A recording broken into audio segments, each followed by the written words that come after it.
10th, somebody got killed, just saying it like that kind of brings home that these were people who died, not just a number. But yeah, I found it very, very interesting to watch. And equally frustrating to watch as well, because all these people died, innocent people mainly who died, and you kind of just think, what for? What did they die for? Why did a mother and her children have to die for what? It's not even for what we have now, because that wasn't brought around by violent means. That was people fed up with the killing on the streets and bombs going off and killing school children and things like that.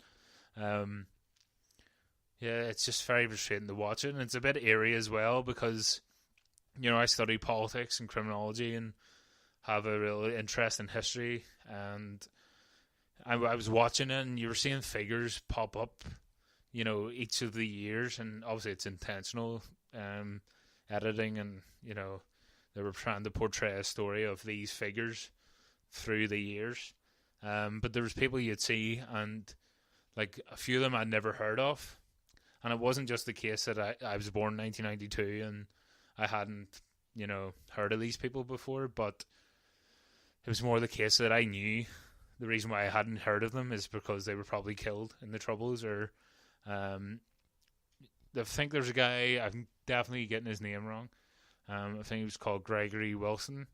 He was an independent unionist, kind of like a diehard loyalist basically, and he went up for election a few years, and again, I'd never heard of him, even though I would be traditionally from that background. I'd never heard of him before in my life, and sure enough, it came to the 1990 episode, and it showed you that he was killed by, I think it was the INLA killed him, and it was just like, again, what was it all for, and why did this need to happen? And it was especially sad as well watching it. I think it was the 1990 or the 1976 episode where there was a big peace rally, and people were saying on the 31st of December 1976, they were like, "Oh, we really hope that 1977 is, it's going to be the year of peace."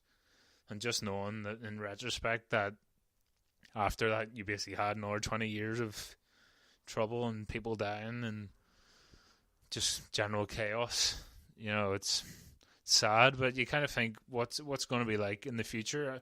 Are we going to have a Pop Goes Northern Ireland 2018 where 600 odd days and there's no government, and people will be watching that back and shaking their heads and thinking, what the hell was going on there? Or even with Brexit, there's so much footage now, people will be thinking, scratching their heads and thinking, what's going on?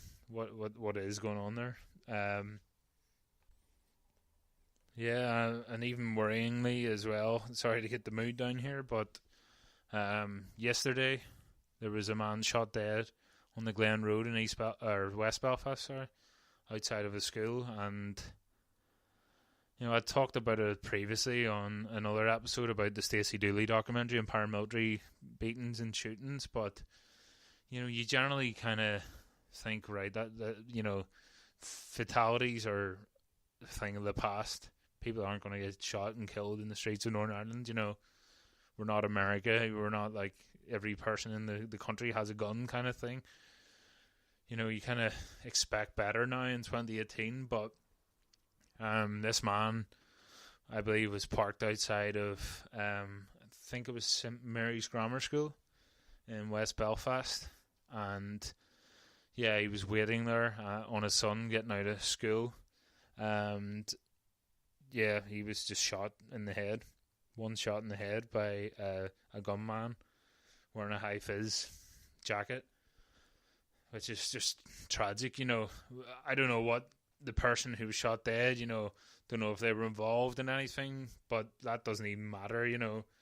People shouldn't be taking the law into their own hands and doing these like gangland execution style things. One shot in the head, that's not sending a message to the person. That's just ending their life. That's an execution, and it's just worrying because, I think it was in the vicinity of 3 different schools, and there was probably kids there.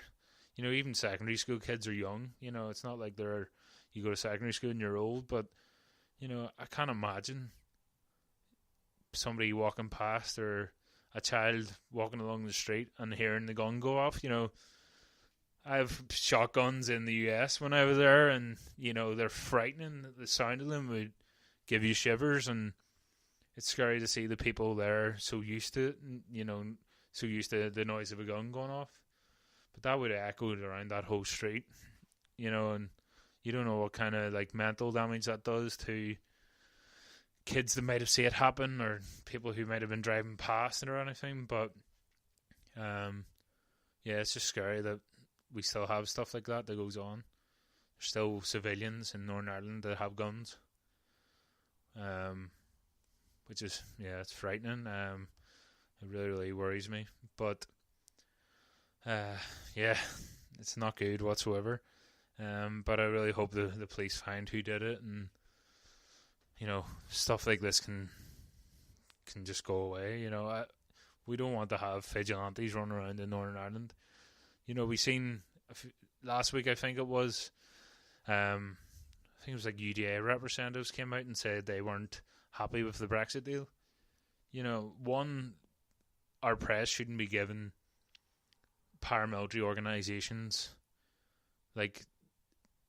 the kind of mode or the medium to get out and say their views. Paramilitary should not be seen as some sort of pressure group, because they're not. They're illegal organisations, and that goes for all kind of paramilitaries. It's just worrying that people are still kind of going around and killing people in Northern Ireland. But we can't let that kind of hold us back, and it didn't hold people back during the Troubles. People still got on with their lives and still loved the place that they lived, and just tried to bring up their kids and go to work every day and just make a living and a life. And not everybody kind of picked up a gun and decided to go out and kill innocent people. So hopefully this was the last killing in the streets of Belfast, because we don't want that to happen again. And there's a few people who keep scaremongering that if Brexit rolls in Northern Ireland and there's a hard border and everything, that there'll be violence on the streets. I think Leo Faragher, the Irish Taoiseach, said that.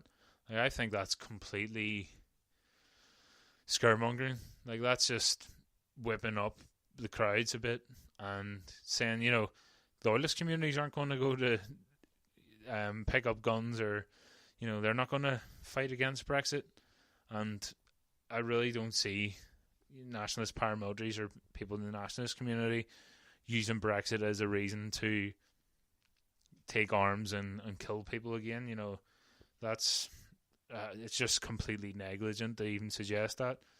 But I'll not get down too much about all of that. And just to finish on a kind of a high note, not really Northern Ireland related, but something I read today, that there was a woman in Brazil, I believe it was, who gave birth to a child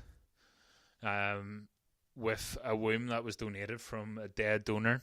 So basically this woman had received a womb from somebody who had died and basically successfully gave birth to a child.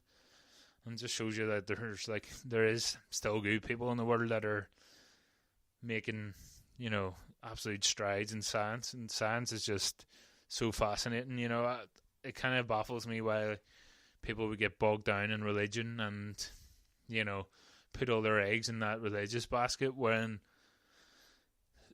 there's actual real things happening in the world that are probably 10 times as fascinating and as fantastic than religion. Even I kind of feel like religion and things like that holds people back. I kind of feel like people close doors in their mind instead of opening them when they're religious. And I'm the complete opposite. There's so much in science, and it's something that I think should be taught better in schools. and promoted better, because I've probably learned more from in scientific world than outside of school than inside school. There's so much going on, and yeah, it's great seeing strides in that, and people out there in the world that are actually trying to make people's lives better and bring new life into the world. So, yep, that's all I've got this week. Again, a bit rambly, but I think it's a bit better this way. If you haven't already, check out Belcast Pod on Twitter, Facebook, Instagram, all the usual places. Leave a rating on whatever app you use. There is some sort of algorithm that is beneficial if you do that. So I just want to get more and more people listening to it. And stay tuned for next week. We should have another carpool podcast type politics thing. So, yep, that's all this week. Have a good week. See ya.